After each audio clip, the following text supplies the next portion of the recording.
Ever feel like your problems are just too small for God? You see these huge world-changing events, and then you look at your own life, a lost set of keys, a frustrating email, a small financial mistake, and you think, I can't possibly bother God with this. It's nothing. It feels almost embarrassing to bring something so trivial to the creator of the universe. Today, I want to talk about a story that completely flips that idea on its head. It's a short, almost missable story from the Old Testament, tucked away in 2 Kings, chapter 6. It's the story of a floating axe head. And trust me, it is one of the most reassuring and personal stories you'll ever hear about how God sees our small problems.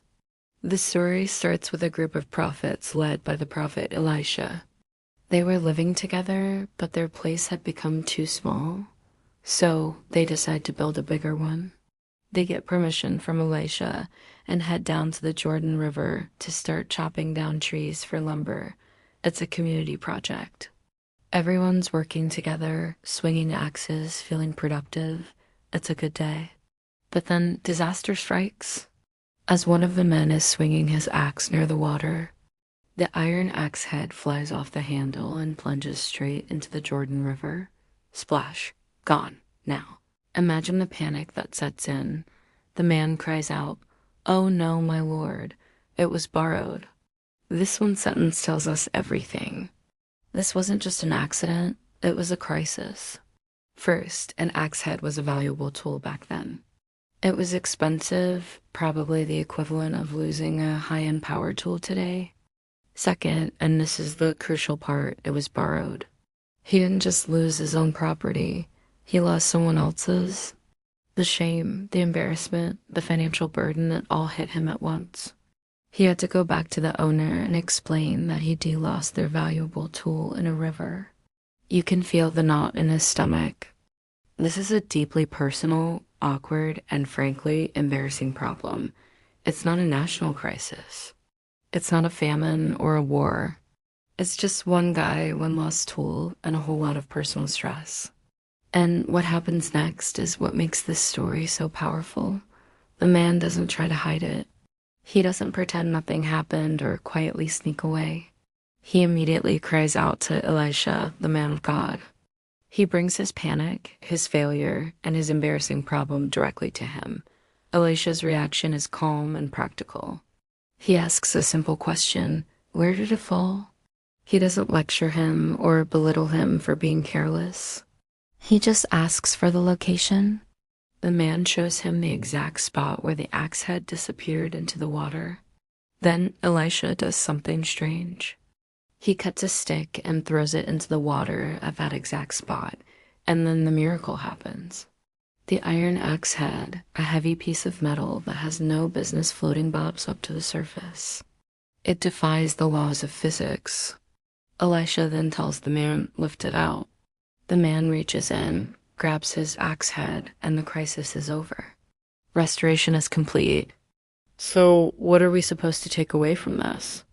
A physics lesson? A warning about borrowed tools? No, the message is so much deeper. This story reveals the very heart of God. First, God cares about your small stuff. The thing that's keeping you up at night, even if it seems insignificant to everyone else, matters to him. The prophet Elijah, representing God's presence and power, stopped this entire construction project to focus on one man's personal loss. Think about that. All the other prophets had to stop chopping wood. The whole project was put on pause because one person was in distress over a borrowed axe head. Your personal panic is enough to get God's full attention. Nothing is too trivial for him. Second, God meets us in our moments of failure and embarrassment. This wasn't a moment of victory. The man hadn't just built a great house or won a battle. He had messed up. He was clumsy. He was facing a humiliating situation. And it was right there in that moment of, oh no, that God showed up. He's not just a God for the mountaintops. He's a God for the messy, awkward valleys of our lives. He steps into our panic, not just our praise. Third, Restoration begins when we identify the problem. Elisha's first question was, where did it fall? He made the man go back to the scene of the failure. Sometimes for God to fix what's broken, we have to be willing to point to where we lost it. We have to acknowledge the mistake, the loss, the point where things went wrong. We can't just ignore it and hope it goes away. We have to bring the specific, messy details to God and say, this is where it happened. This is what I lost. And finally, not every miracle is a public spectacle. There was no thunder or lightning. The river didn't part like the Red Sea.